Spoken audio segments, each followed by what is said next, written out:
Wel, prynhawn da i chi gyd a chroeso cynnes iawn i chi i'r digwyddiad yma lle dyn ni'n awnsio cyfrol newydd Josie Smith, Tamboura.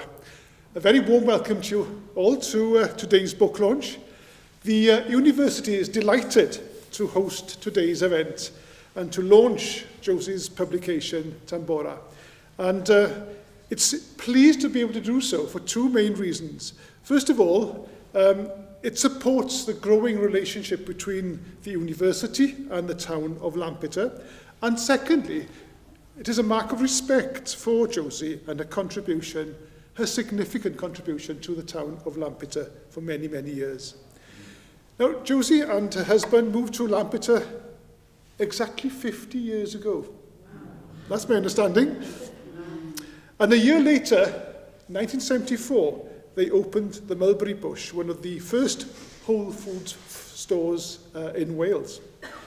And the first, indeed, to introduce organic and ecological products to the people of Lampeter. And they've always championed, as you know, vegetarian and vegan foods. Josie is a fellow of the National Association of Health Food Retailers. And in 2007, I believe, the Mulberry Bush was presented with a prestigious award for vision in organic retailing. Josie is a qualified nutritional counsellor, and she and her staff have been advising local people about natural remedies and a healthy diet for many, many years. She's also an active member of the Lampeter Chamber of Trade and has served as chair and vice chair. As you probably know, writing and music have always been very important in Josie's life, and this book, Tamboura, brings together both of those passions. In 2002, Josie began studying for the newly validated MA in Creative Writing here at the university, completing her studies in 2007.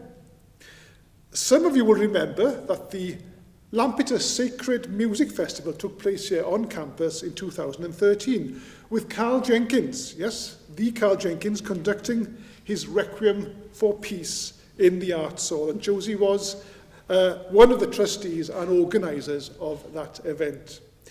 From 2014 to 2019, Josie was one of the writers in residence at an international yoga and meditation centre in upstate New York. New York. She has also been a member of Lampeter's Writers' Workshop, which is hosted here on the university campus since 2003. You know, I could go on and on and on.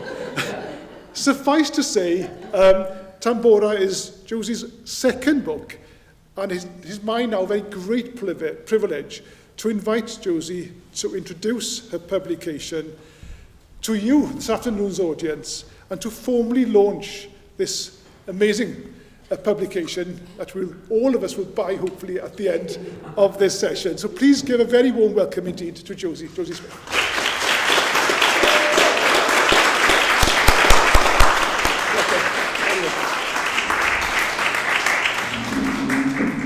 Diolch yn fawr, Gwilym. Prynawn da i chi gyd, croeso. Good afternoon and welcome. Thank you all for coming today. I really, really appreciate it. It's wonderful to stand here and see all your faces. And thank you also to everyone who's joining from home. My grandson from Warwick University, hi Theo, and a friend from Michigan, and many other people. And also people will be joining afterwards because this is being recorded, so thank you also for joining us.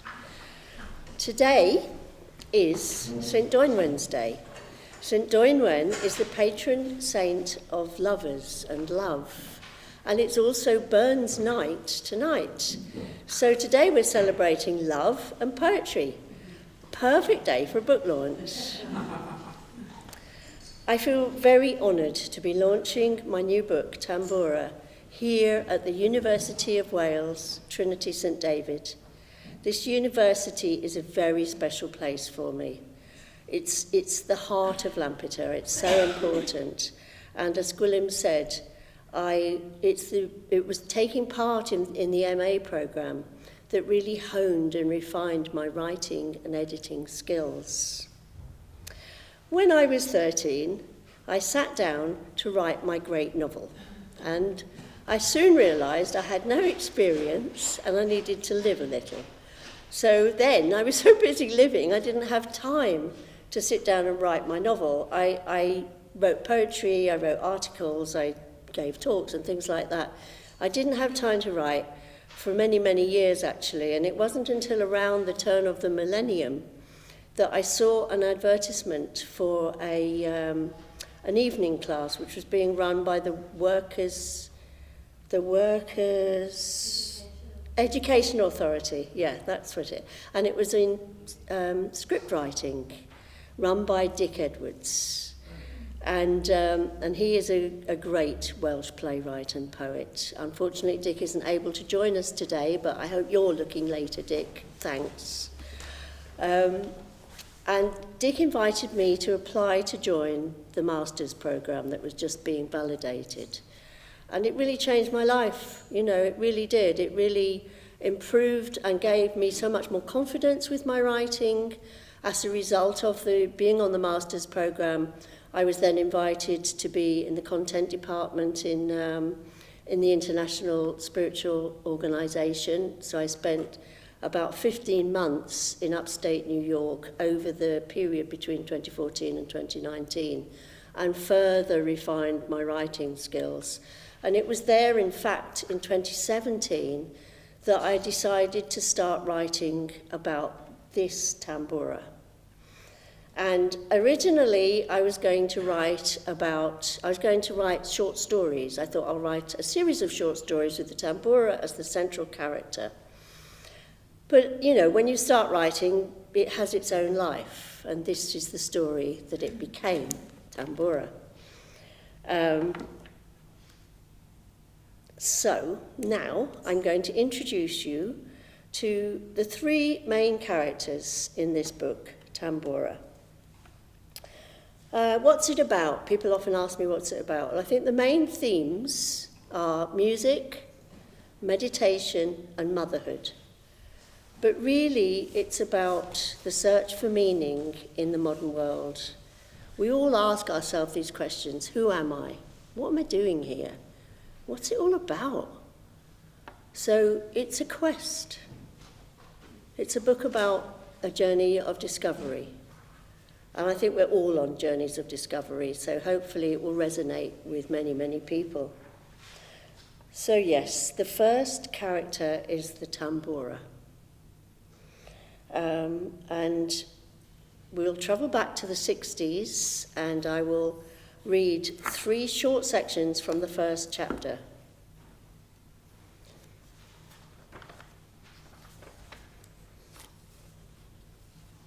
Are you sitting comfortably? Great, then we'll begin. Who remembers that? I'm dating myself, never mind. Since the one thing we can say about fundamental matter is that it is vibrating, and since all vibrations are theoretically sound, then it is not unreasonable to suggest that the universe is music and should be perceived as such. Joachim Ernst Berendt, 1922 to 2000. Mirage, 1967. Aditya lay quietly beside his sleeping wife, savouring the moment between waking and dreaming. The Devi had visited him again. Her fragrance lingered in the air, like the scent of gardenias. She'd spoken to him this time. What had she said? He closed his eyes to better recapture the details of his dream before it faded away into the mist of his mind. Sri Saraswati, radiant in her white garments, ethereal as she glided toward him, holding a tamboura in her arms, offering it to him.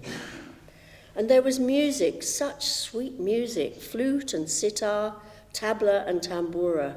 Just remembering it brought tears to his eyes. He reached out to her, and she placed the tamboura in his arms. He could see the exquisite designs covering it, feel the perfect balance of its weight in his arms. Her mouth opened to speak, but he could not hear her words. Still chasing the fragments of dream in the caverns of his mind, he rose, dressed, and climbed the stairs to the roof. Turning toward the pre-dawn glow in the east, he placed both hands together over his heart and bowed his head in namaskar, the timeless expression of reverence for all of creation. Breathing in deeply, he reached both hands high above his head, each finger extended. Relishing the stretch of his muscles, he arched back. In the sky above, a few bright stars still twinkled. Breathing out, he bent forward, pressing his hands flat on the floor beside his feet. Uttanasana, forward bending pose. Stillness enveloped his mind. He performed the familiar asanas of Surya Namaskar, his daily yoga practice of honoring the sun. Dawn splashed the sky with streaks of rose, gold, and violet. A flock of white egrets flew west, their wings stroking the air like a blessing. A melody resonated in his mind, the music from his dream, and suddenly he knew exactly what Saraswati had said, "Make them for me." 2 nights ago, she had offered him a sitar, last night a tamboura. He would make the perfect pair of instruments and dedicate them to Saraswati, goddess of music and wisdom. He would excel himself with his 2 instruments, and they would be an expression of his gratitude. At that moment, the sun rose from behind the mountains like an affirmation. Aditya completed his yoga practice with a final namaskar. He felt annealed to sky and earth, forged anew. A lone egret flew past him, her jet black eye momentarily meeting his, and he experienced a flash of unity. He opened his arms wide, the morning air caressed his skin. He felt invincible and utterly free. "Aditya, chai's ready." Neela peered up at him from the head of the stairs, her head slightly to one side, eyes bright. She reminded him of the bird. Sunlight glinted on the sequins of her dupatta, creating a sparkling ring of gold around her. Music was at the very heart of everything. The eternal vibration of the universe translated into sound, which, when listened to with focus, could transport the listener far beyond the limitations of body and mind, back to the eternal vibration of being. Aditya was dedicated to music, to the creation of pure sound. It was in the steady beat of his heart, the pulse of blood flowing through his body, the rhythmic ebb and flow of his breath. It was in the calling of the birds and the buzzing of the flies, the rustle of air through dried grasses, the sigh of the trees, the steady hum of traffic, and the sound of his feet on the hard-baked earth. Neela rested the neck of the tamboura across her lap. Normally she would have held it upright, but there was not enough room for baby and tamboura.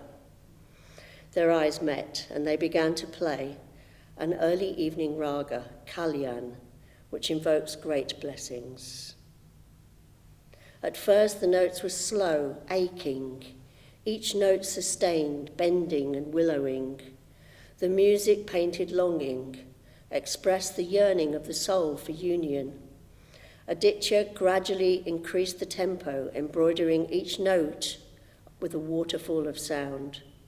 Neela plucked the 4 strings of the tamboura steadily, creating layer upon layer of harmonics as the strings vibrated and resonated. Together they created an all-encompassing mist of music, music that seeped into every molecule, bringing light, bringing peace, bringing love. They were both lost in the mystery of the raga, eyes closed, swaying slightly like a plant underwater. Unnoticed, the door opened and a tall, slender man wearing a dark red turban entered. He stood silently by the door, watching, an unreadable expression on his face. Time passed, yet stood still. Only the music existed. And then the final note was played, and the vibration of the Tamboura strings echoed into infinity.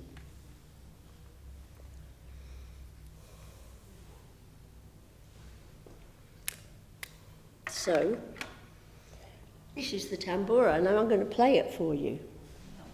This was given to me by a dear friend many, many years ago. I'm going to play it for about 5 minutes, so you can just listen. If you like, you can close your eyes, and after I've played, we'll sit quietly for a little while.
Beautiful, isn't it?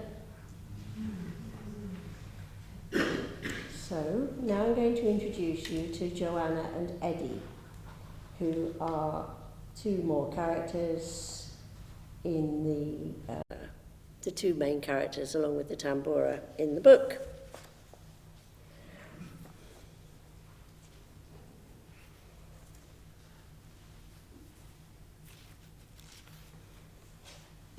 People say that the soul, on hearing the song of creation, entered the body, but in reality, the soul itself was the song. Hafiz, 1320 to 1390. Morocco, 1968. We caught the early bus and arrived in Marrakesh 11 bumpy hours later. Oh yes, this is in Joanna's voice, by the way. The first we saw of Marrakesh was the dark tower of El Koutoubia, silhouetted against the rose-purple twilight sky. The first sound I heard as I stepped off the bus was the mullah calling the faithful to prayer. The air was infused with the scent of cedar, spice, leather, wood smoke, and something I couldn't define, something exotic, which I later came to call the fragrance of the desert, hot, dusty, and vibrant with promise. Eddie grinned like a Cheshire cat, happy to be back in his favourite city. He looked completely at home. He led me along narrow streets, confident as a local, and stopped outside an ancient ironwork gate set into an elegant blue and white tiled arch that could easily have graced the Alhambra. He pulled on the bell and we waited. Soon a small man with bright bird-like eyes arrived, and his face lit up when he saw Eddie. "Mon ami," he said as he ushered us in and took my bag. "Tu es revenu, bienvenue." Eddie dropped his bags and threw both arms around his friend. "Zahir, this is my friend Joanna. Joanna, meet Zahir. He was very, very kind to me when I lived here last year." Zahir's smile became even brighter as he welcomed me with a warm handshake and the offer of freshly brewed mint tea. We walked into the smallest and most beautiful courtyard I had ever seen. The floor and walls were tiled in blue and white mosaics. A tiny fountain rained steadily into a miniature tiled pool. A vine bearing fragrant orange flowers grew up one wall to a balcony above, where it twined and trailed around the balustrade. A low table and 4 cushioned chairs stood invitingly in the shade of the vine. I sank thankfully into the chair and sipped the sweet tea that Zahir served us. I was aware that a silly smile had settled on my face.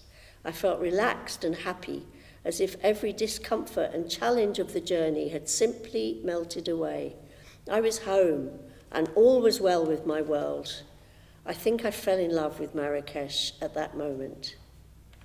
The following morning we climbed the stairs to the flat roof, and I saw a sight that made me gasp in awe. The city of Marrakesh spread out before me, a symphony of red and ochre sandstone, stately palm trees dominated by the elegant tower of El Koutoubia. The warm tones disappeared into a mauve-blue mist, and rising above the mist, a crest of snow-covered peaks soared majestically into the clear blue sky, the high Atlas. They looked close enough to touch, and yet they looked ethereal like another world, a world of mystery and ancient stories, a world of secrets and of knowledge, a world I longed to visit.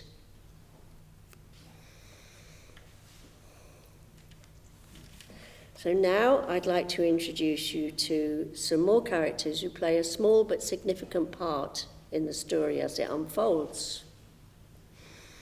This is set in Rishikesh in 1968. So we're staying in the 60s. Soon everyone was inside the bungalow and the instruments were carefully unpacked. First to emerge from its cocoon was a splendid sitar. It was a deep, shiny red-brown colour, inlaid with intricate designs of birds and flowers in white on the round body and slim neck.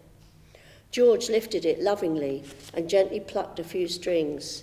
Beautiful, he said, such a pure tone, and it's almost in tune. I will adjust the tuning very soon, Mr. George, Ajit said, if you will allow me.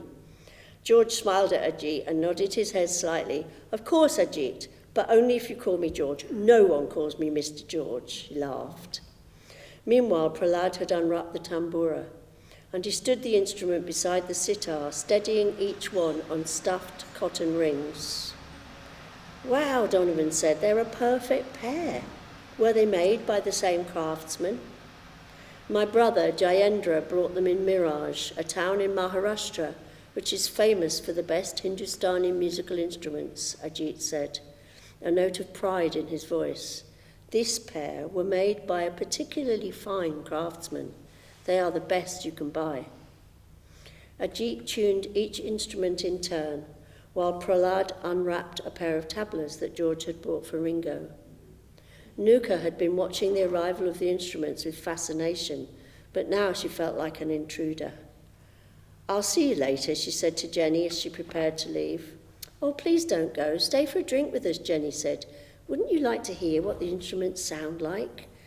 Well, yes, I'd love to, but no buts. Here, sit beside Patty, and I will make us all some tea. Jenny was hard to resist, and Nuka really wanted to stay, so she sat down as directed and watched as Ajit handed the sitar to George. George tentatively plucked the strings and then began to play a cascade of notes that brought images of waterfalls and sunlight to Nuka's inner eye. Hey, Don, George said. Have a go at the tamboura. It's quite easy. Ajit will show you how. Donovan sat on a floor cushion and Ajit placed the tamboura on his lap, facing forward. Soon Donovan was creating a carpet of sound that filled the room.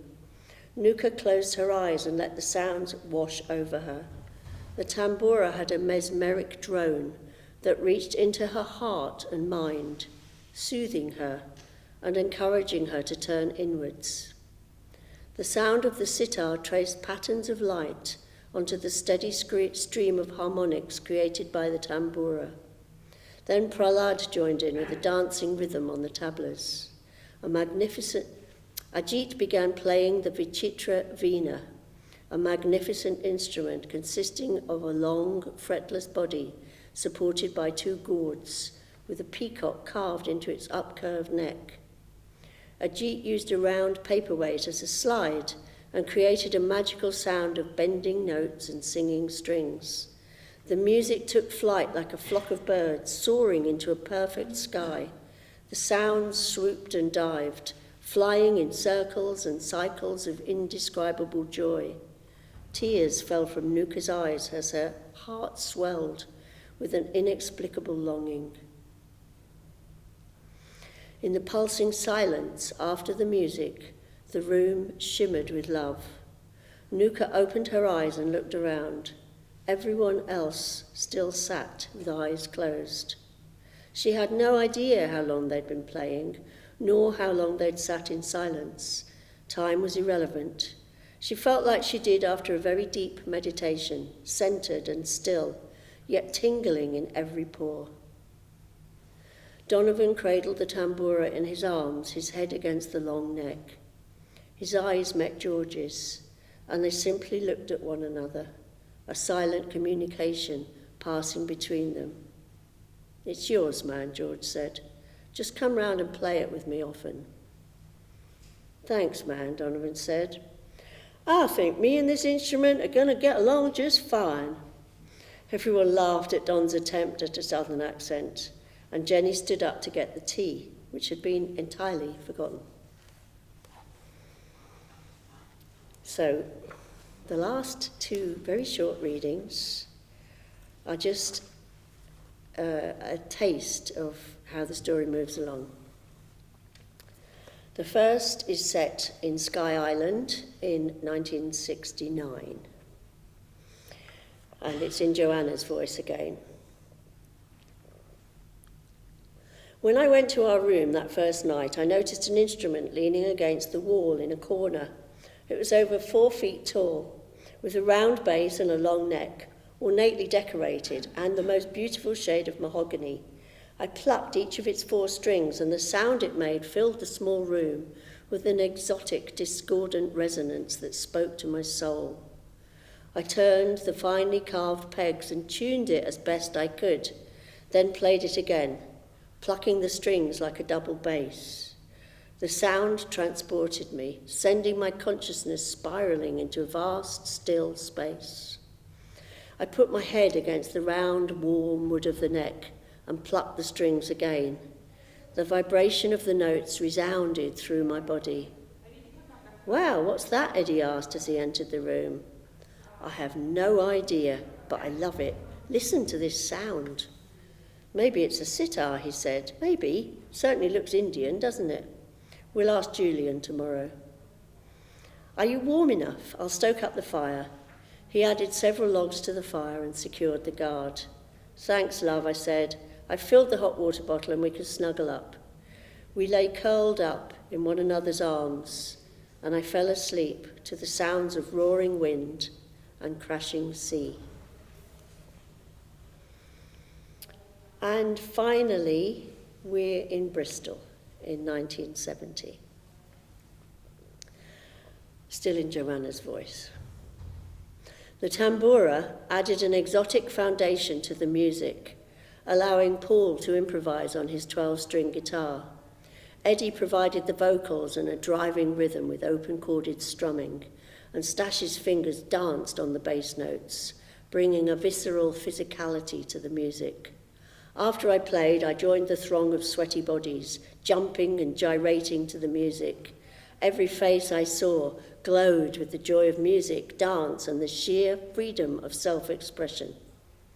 The tribal connectivity was tangible, like a silken thread that joined us all together. I'd experienced this at festivals, gigs, and parties for most of my adult life. Throughout the late 60s, there had been a lot of talk about the dawning of the age of Aquarius and the new age of enlightenment. Many people explained the changes of the times as a result of experimentation with LSD and other psychedelic drugs. However, I felt it was much more than that. We were riding a tidal wave of change, a massive expansion of consciousness, an unprecedented expression of the power of youth. The explosive energy of a music which merged the rhythms of Africa with the esoteric beauty of the East. The liberation of breaking down boundaries and barriers. We were a new generation and we had money and power. We vehemently rejected the materialism of our parents and were determined there would be no more war. We valued life and nature and loved the multicolored multicultural rainbow-colored world we lived in. We danced to the rhythms of the world and fearlessly blazed a new trail.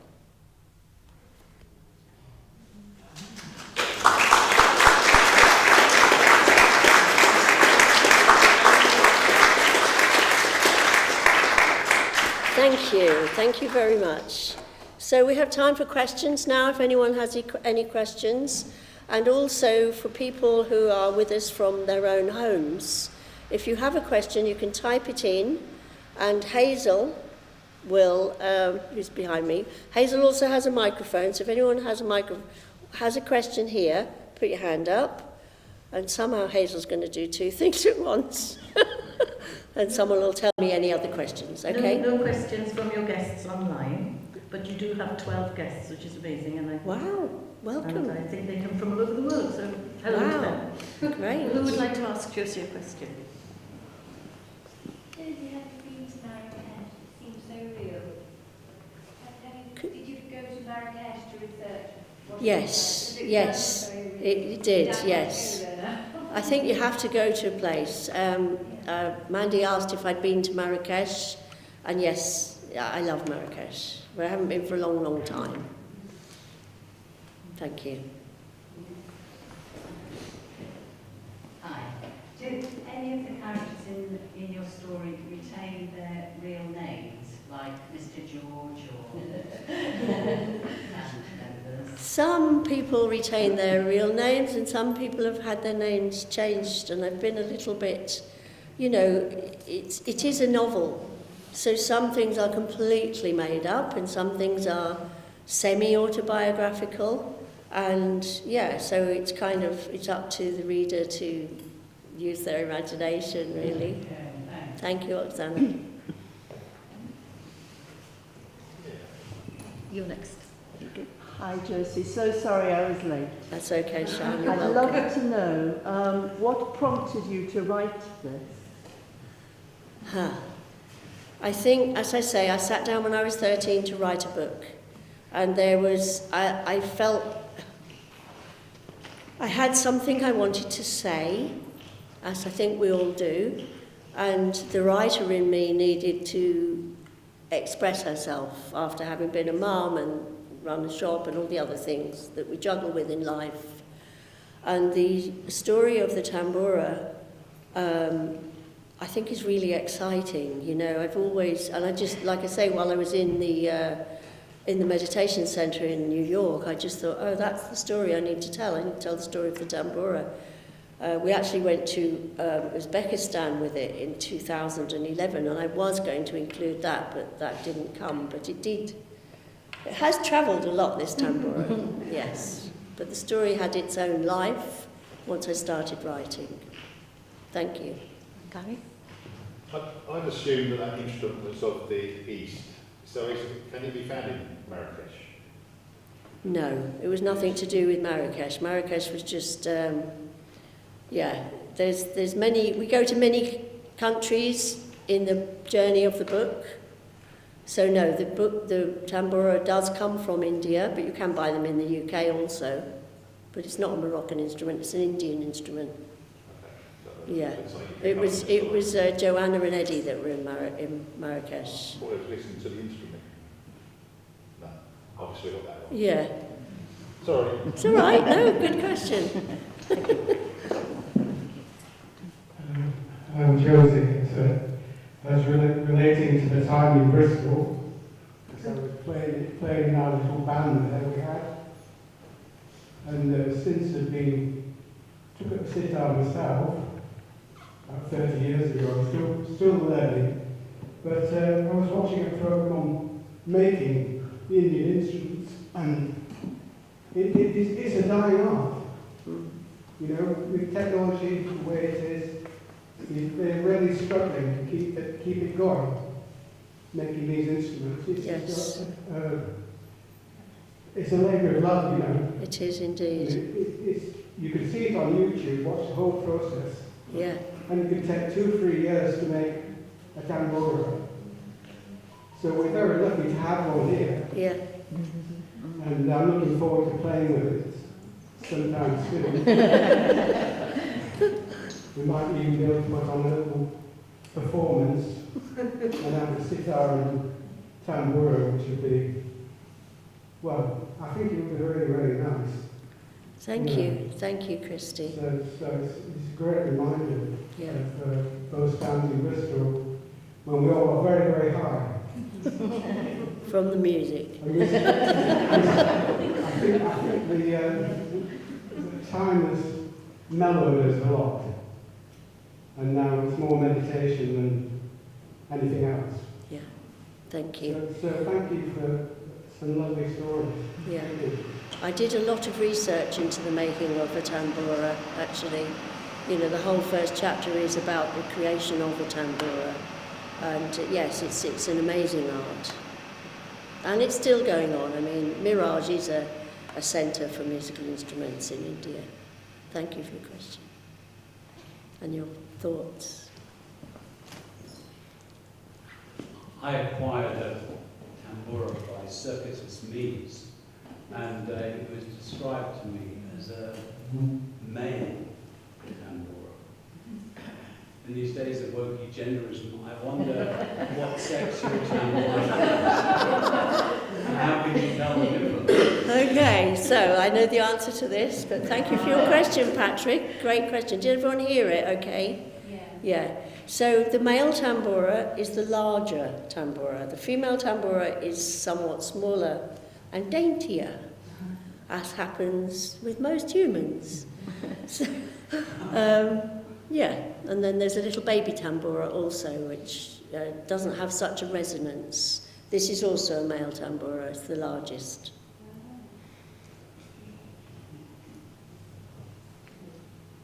Any more questions? Or are we ready for tea and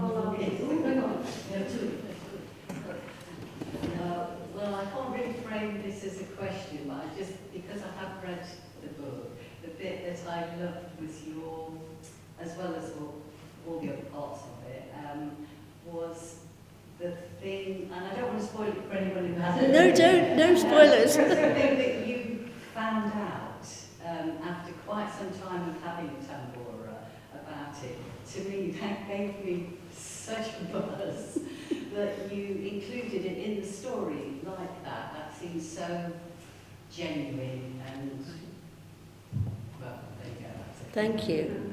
It's not me. Joanna is not me. She's closely associated, but it's not all. You know, it is a work of fiction. Yeah. Well, that was Brilliant. Thank you, Josie. Just a comment on your use of poetic language. And quite a good question is, why did you use prose rather than poetry? I Convey your story. Yeah, I take that as a great compliment. It isn't all poetic. I think when I'm writing about music and nature, I'm poetic, but I find there's more freedom in writing prose. But thank you for the question, because I also like, you mentioned the Lampeter Writers' Workshop, which has been meeting here in this university for almost 40 years. Next year is the 40th anniversary, and we have members of the workshop here, and so supportive, such a supportive group of people. I would encourage anybody who wants to write to work with other people. We meet every Tuesday and we share our work with one another and we refine the work, and it's a very honest, safe environment, and we're very grateful to the university for providing us with a space to meet over all these many, many years. One further question, if I may. You referred to a journey of discovery and a longing. You used the word a longing for a number of occasions. You also referred to Morocco, New York, Skye, Bristol. Where's Lampeter? Lampeter's in here. No, Lampeter's the destination, really. Lampeter's home. So your next publication will... No, it is in there. Yeah, the characters who bear no resemblance to me whatsoever do end up in Lampeter. I may just call it West Wales. I can't remember now. I can't remember whether I actually say Lampeter. Maybe I do. One more from Stella. Okay. I was just wanting to talk about the form of the instrument and how it's made. I know it's in the book and you haven't read that bit out, but maybe just a little bit about the form and the construction and things. Great. Thanks, Stella. That's really good. So it's made from pumpkin, a gourd. Can you still hear me? Yeah. Okay. So the base is a pumpkin, and these pumpkins are specially grown to, they're not edible pumpkins, they're grown because of the strength of how, they can be used. And then, as Christy said, the pumpkin is kept for a long time and dried. I think so. There's lots of things happen, I don't remember it all exactly. But this is like rosewood, and this is all put on, and this is made from camel bone, and all of these tiny, tiny pieces are hand glued on, and all this is hand carved. This is called the gulla. You see these beautiful leaves, and then at the front there's all these amazing decorations, and there's a fine sit. The tuning, I don't know if you can see from here, but there's these beautiful carved swans which tune it, and then there's these little bits of cotton that are put on the bridge to create buzzing. It's Rajesh David, who's here, wrote the foreword for the book. And, you know, he grew up in India and grew up with the Tamboura. He says in the foreword that his mother played the Tamboura and taught them, and it's a revered, it's a sacred instrument. It's part of the family. I've always felt it was part of our family. It's been with us, you know. I love it, you know. It's not an easy to play. It's really awkward, but yeah, it's beautiful. And then the neck is glued on. It's all in there. It's all in that first chapter, actually, as Stella said. Thank you.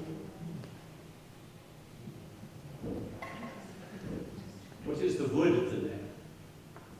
Rosewood, I think. Some of it. Yeah. Okay, thank you. Oh, okay, you're coming back. Good, thank you.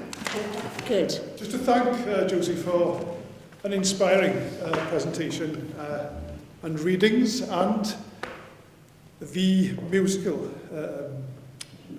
performance as well. Thank you ever so much for sharing your talents with us. Thank you ever so much.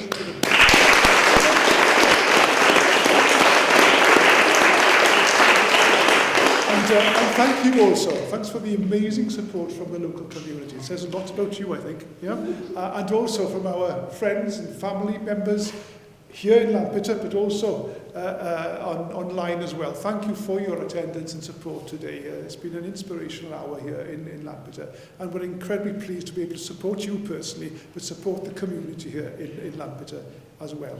Thank you also to Hazel and Sarah and all the others who have been supporting us throughout the afternoon here with their technical support. Light refreshments are now being served at the back of the hall here, so please stay and join us, and please do go and purchase a book. It's called Tamboura. Go for it. Thank you.